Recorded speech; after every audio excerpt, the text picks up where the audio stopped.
Hai hai hai, selamat datang kembali di Mimin Art Channel. Tentunya penasaran kan dengan alur cerita selanjutnya? Yuk kita langsung saja dengerin ceritanya. Bab 60. Mengapa setega ini? Tanpa pikir panjang, Alpian langsung merengkuh tubuh wanita itu. Melihat Aileen menjatuhkan air mata adalah sesuatu yang tak pernah ia inginkan sepanjang hidupnya. Ingin rasanya ia menghukum diri sendiri atas setiap tetes air mata yang mengalir. Padahal sebelumnya ia telah berjanji selama hidup tidak akan ia biarkan Aileen menjatuhkan air mata. Aku benar-benar minta maaf. Aku tidak bermaksud menyembunyikan semua ini dari kamu. Aku pikir kita bisa hidup bahagia tanpa bayang-bayang masa lalu. Isak tangis Aileen masih terdengar. Semakin lama semakin terdengar memilukan. Alpian membawanya untuk duduk di kursi. Lalu ia sendiri memilih berjongkok di hadapannya. Butuh waktu cukup lama bagi Aileen untuk melampiaskan amarah, sedih, dan kecewa dalam tangis. Bagaimanapun, bisa jadi penyebab kematian kedua orang tuanya. Apa yang terjadi? Lirih Aileen berusaha memberi jarak dengan mendorong dada sang suami. Namun semakin Aileen berusaha menjauh, semakin erat pelukan Alpian. Aku tidak tahu pasti, aku hanya tahu bahwa orang tua kita berteman sejak lama dan membangun perusahaan bersama-sama, tapi pada akhirnya mereka berselisih paham. Apa Alpian menjeda ucapannya dengan tarikan napas. Dadanya terasa perih, napasnya seolah tertahan di tenggorokan. Butuh keberanian besar untuk berkata jujur. Papaku ingin menguasai perusahaan itu sendiri dan akhirnya memilih jalan pintas. Jalan pintas dengan membunuh orang tuaku. Ada pancaran kecewa dari sepasang mata Aileen. Alpian mendudukkan kepala, tidak lagi memiliki nyali untuk menatap mata sang istri. Maafkan aku, hanya itu kata yang dapat terucap dari bibirnya. Bagaimana orang tuaku meninggal? Apa yang dilakukan papamu pada mereka? Keraguan merasuk ke hati Alpian. Apakah ia harus memberitahu semuanya atau menyimpan kenyataan pahit itu seorang diri? Namun hati nuraninya menuntun untuk tak lagi menyembunyikan apapun lagi dari sang istri. Mobil ayah kamu mengalami remblong dan jatuh ke sungai. Bagaimana kamu mengetahui semuanya? Tanya Alin. Aku pernah tidak sengaja mendengar pembicaraan papa dengan seseorang di telepon yang membahas tentang kematian Om Bram dan istrinya. Dari pembicaraan itu aku menebak kalau papa memang terlibat. Apa papamu menerima hukuman yang setimpal karena sudah menghilangkan nyawa orang? Selama beberapa saat Alpian bungkam. Hal paling jahat yang pernah dilakukan seseorang adalah ketika bahagia di atas penderitaan orang lain. Alpian merasa seperti itu saat ia datang keluarganya menikmati kemewahan yang ditinggalkan orang tua Aileen. Justru Aileen hidup dalam siksaan Bi Nana. Nama papa pernah terseret dan menjalani pemeriksaan oleh pihak kepolisian. Tapi kemudian tidak terbukti dan papa bebas dari segala tuduhan. Beberapa tahun setelah kejadian itu papa sakit dan akhirnya meninggal. Dan sejenak menggantikan papa mengurus perusahaan. Aku berusaha mencari anak Om Bram, yaitu kamu, untuk mengembalikan semua hak-hak kamu. Tapi kejadian itu sudah berlangsung lama dan aku kehilangan jejak. Aku baru tahu kalau kamu anak Om Bram setelah melihat akte kelahiran kamu didapatkan bara dari rumah Bi Nana. Setiap kata yang terucap dari mulut Alpian seperti pisau tajam yang menyayat hati Aileen tanpa ampun. Seluruh tubuh wanita itu gemetar. Ia seperti kehilangan pijakan hidupnya. Padahal baru siang tadi ia merasa menjadi wanita paling beruntung di dunia memiliki Alpian. Bebas begitu saja, apa kamu tahu karena perbuatan jahat papamu seorang anak yang tidak bersalah harus jadi korban. Lagi Alpian seolah tenggelam dalam lautan rasa bersalah yang dalam. Menghirup udara pun terasa sulit. Sejak kecil aku tidak pernah tahu seperti apa rasanya punya orang tua yang menyayangi dan melindungiku. Bahkan aku tidak tahu seperti apa wajah orang tuaku. Setiap hari yang kurasakan hanya ketakutan. Bagaimana supaya ibu tidak memukuli aku? Bagaimana supaya kakakku mau membagikan sedikit makanannya untukku? Setiap malam aku hanya bisa berharap pagi datang lebih cepat untuk bisa terbebas dari rasa sakit dan dinginnya tidur di lantai. Pertahanan Alpian jebol, manik hitamnya yang gelap melelehkan cairan bening. Apa orang yang membunuh orang tuaku tidak pernah memikirkan apa yang akan kualami setelah kehilangan mereka? Meskipun suara Aileen terdengar tersendat-sendat karena bercampur isak tangis, namun Alpian dapat menangkap dengan jelas setiap kata yang terucap dari bibir sang istri. Dan kamu tega sekali menyembunyikan hal seperti ini dari aku selama bertahun-tahun. Padahal kamu tahu bahwa hampir setiap hari aku berharap menemukan kepingan kenangan dari orang tuaku. Aileen tak kuasa lagi menahan rasa sakit yang menggerogoti hatinya. Tangisnya pecah di kamar itu. Seluruh sisa tenaga yang ia miliki sepertinya tercabut dari raganya. "Kenapa kamu sejahat ini padaku?" teriak Aileen membabi buta. Tak ada kata yang terucap dari bibir Alpian. Ia terdiam menerima ledakan amarah sang istri. Wanita itu menjerit, menangis sambil memukul-mukul dada Alpian dengan sisa tenaganya. Dan yang dilakukan Alpian hanya berusaha memeluk meskipun wanita itu terus memberontak. "Jangan sentuh aku, Mas. Kamu sama jahatnya dengan mereka," jerit Aileen. "Hari ini kalau aku tidak mengetahui ini dari orang lain, apa kamu akan menyembunyikannya semuanya dari aku dan membohongiku seumur hidup? Sayang, tolong dengarkan aku dulu. Jangan panggil aku sayang, kamu tidak pernah sayang sama aku." Lagi Alpian membenamkan tubuh kecil itu ke dalam pelukannya.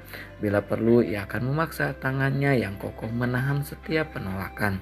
Melingkari tubuh wanita itu sangat erat, membuat Aileen tak dapat bergerak sama sekali. "Aku sayang sama kamu sangat. Aku tidak mau kamu sedih kalau tahu semua ini. Aku pikir mungkin aku bisa menebus semua penderitaan kamu di masa lalu dengan membahagiakan kamu dan anak kita. Memberikan semua yang kumiliki untuk kalian."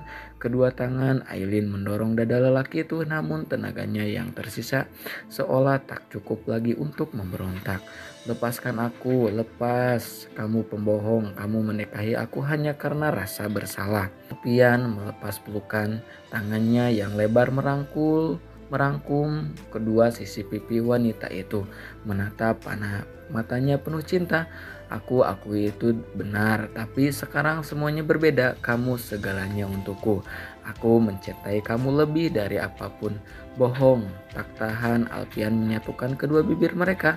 Seolah melalui sentuhan itu ia ingin mengalirkan cinta yang menggelora.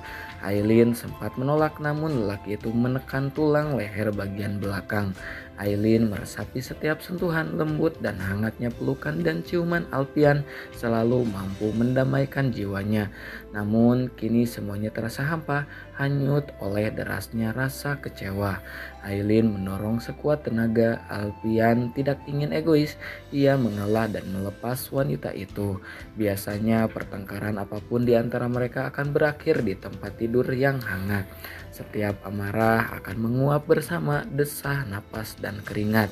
Namun tidak kali ini. "Aku tidak mau tinggal di sini sama kamu lagi," lirih Aileen. "Aku mau pisah, tinggalkan aku."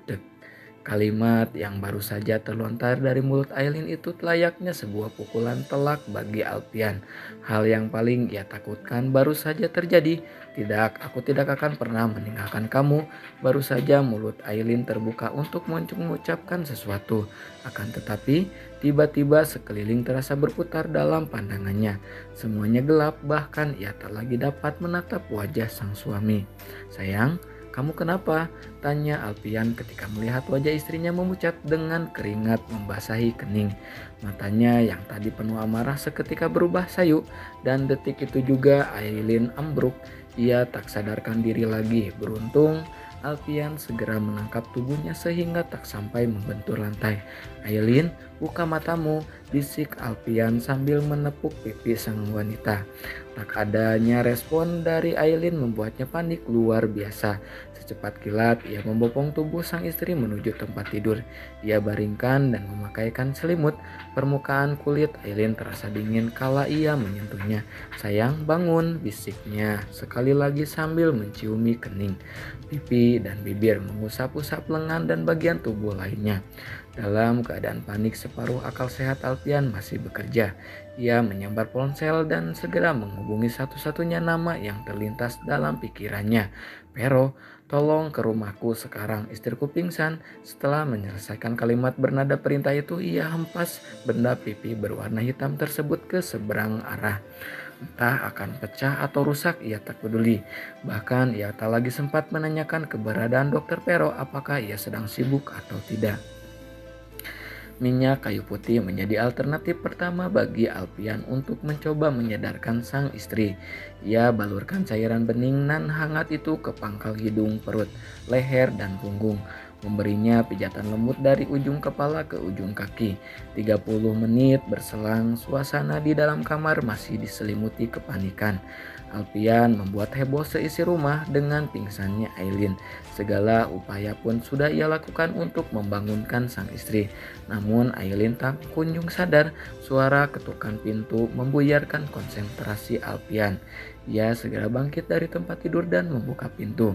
Di sana ada Lisa dan juga Dokter Pero yang berdiri di belakang punggungnya. "Tuan, ini Dokter Pero sudah datang," ucap Lisa. "Cepat masuk, Per," pinta Alfian tanpa basa-basi. Pero langsung melangkah memasuki kamar itu, sementara Lisa bersama beberapa asisten rumah tangga yang lain berdiri di ambang pintu. Semuanya terlihat khawatir. Sesekali mereka hanya berani menatap sang majikan yang terbaring di tempat tidur. "Apa yang terjadi? Kenapa Aileen bisa pingsan?" Pertanyaan itu menjadi pembuka suara Dokter Pero. Tanpa pikir panjang, ia langsung membuka tas berisi alat kesehatan standar dan duduk di tepi ranjang. "Aku tidak tahu, Per, kami sedang bertengkar kecil. Dia menangis dan tiba-tiba pingsan." "Ya sudah, biar aku periksa dulu." Pero mulai memeriksa tekanan darah dan denyut jantung. Setelah itu menyibak piyama dan memeriksa bagian perut. Menekan di beberapa titik. "Bagaimana? Dia kenapa? Apa perlu Aileen kita bawa ke rumah sakit?" Sepanjang Dokter Pero melakukan pemeriksaan, Alfian terus bertanya. Sejenak dokter cantik itu melirik sang lelaki yang tampak sangat panik. Alfian bahkan terlihat memucat saking takutnya. "Alfian, tenanglah sedikit, jangan panik berlebihan seperti ini," pekik Dokter Pero. "Istriku pingsan, Per, bagaimana aku tidak panik? Bagaimana kalau dia sakit dan aku tidak tahu?" Wanita seusia Alfian itu mendesahkan napas panjang. Tampak sedikit kesal. "Sebagai suami seharusnya kamu bisa menjaga emosinya dengan baik." "Wanita hamil itu emosinya gampang berubah," ucapan sang Dokter Pero membuat Alfian tercengang. Panik membuatnya tak dapat berpikir jernih. "Kamu bilang apa? Aileen hamil?" Nah, segitu dulu ya bab 60-nya. Dilanjut lagi nggak ya bab 61-nya? Ditunggu aja kakak. Dilanjut lagi kakak, biar kakak makin senang. Bab 61. Kenapa papa berdalah? "Memangnya kamu belum tahu kalau Aileen sedang hamil?" Dokter Pero menatap Alfian penuh tanya, sebab raut wajah lelaki itu tampak terkejut sekaligus bingung. "Aku belum tahu dan sepertinya Aileen juga belum tahu," jawab Alfian masih dengan raut wajah yang sama. "Apa kamu yakin kalau Aileen sedang hamil?" "Aku yakin, tapi untuk memastikan kalian bisa memeriksakan langsung ke dokter kandungan atau menggunakan test pack dulu. Kamu bisa beli di apotek." Alfian tak menyahut, hatinya berada dalam dilema antara sedih dan bahagia. Kabar kehamilan Aileen tentu saja adalah hal paling membahagiakan untuknya saat ini. Namun permintaan Aileen untuk berpisah beberapa saat lalu benar-benar melumpuhkan akal sehatnya. Sementara di luar kamar, para ART tampak bernapas lega sembari mengucap syukur setelah mendengar kabar kehamilan sang majikan. "Kehamilannya masih sangat muda, kamu harus bisa menjaga emosinya dengan baik. Biasanya wanita hamil itu lebih sensitif," ucap sang dokter. "Ya, aku mengerti dan akan lebih hati-hati," ucap Alfian. Tapi untuk sekarang lakukan sesuatu dulu untuk menyadarkan Aileen. Dia tidak apa-apa, Alpian biarkan dia istirahat. Dokter Pero memasukkan semua alat kesehatan yang tadi ia gunakan ke dalam tas. Baiklah, aku akan pergi dulu, jangan panik, Aileen tidak apa-apa. Alpian menarik napas dalam-dalam demi menetralkan perasaan panik. Terima kasih, maaf sudah membuatmu repot malam-malam. Tidak apa-apa, segera hubungi aku kalau ada apa-apa ya. Alpian mengantar kepergian sang dokter sampai ke teras depan. Setelah kepergian wanita itu, ia kembali ke kamar dan menemani sang istri.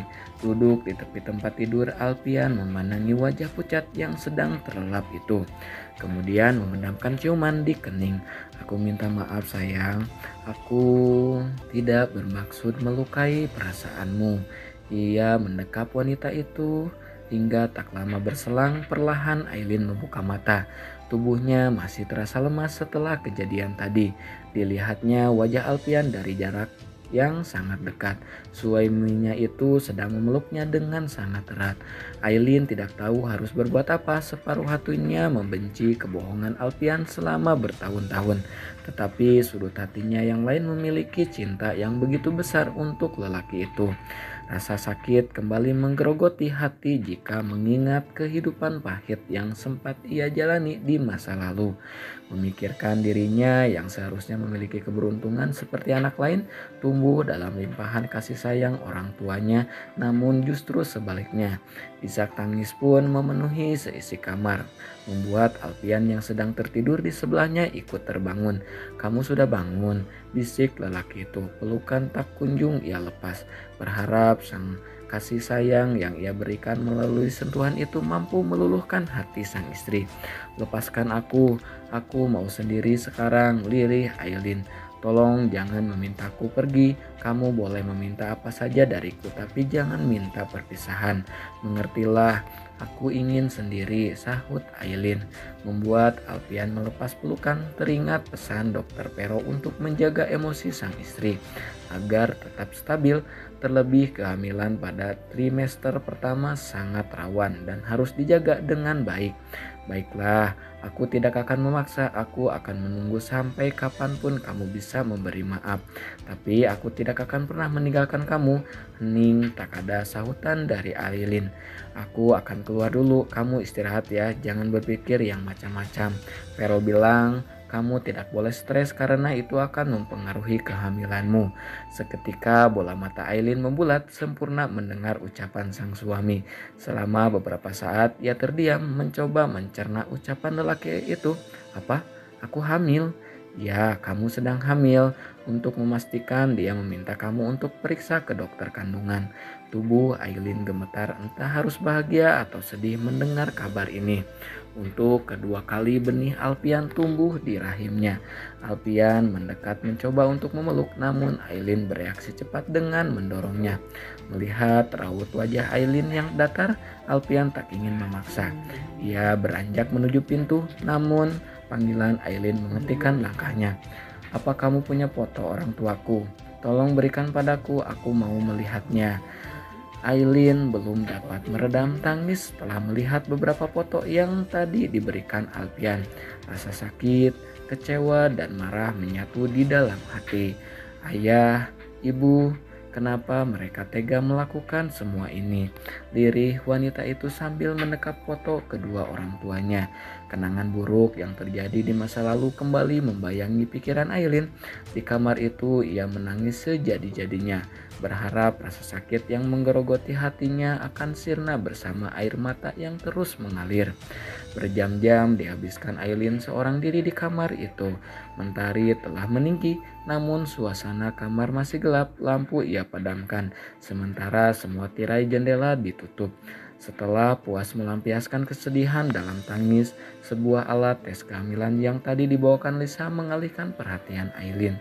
Ia bangkit dan masuk ke kamar mandi. Dua garis merah yang ada pada benda tersebut membenarkan ucapan Alpian. "Aileen, kamu hamil lagi?" Mama Penny tak dapat menyembunyikan kebahagiaan setelah mendengar berita itu dari Alpian. Meskipun di balik kebahagiaan itu ada rasa sedih sebab Aileen menolak bertemu dengannya dan memilih mengurung diri di kamar. Namun Mama Penny paham bahwa sang menantu mungkin butuh waktu untuk sendiri. Iya mah, semalam Pero habis periksa. Syukurlah Al, semoga kehamilan Aileen ini bisa menjadi jembatan untuk kalian berbaikan kembali, ucapnya penuh harap. Alpian hanya menyahut dengan anggukan kepala.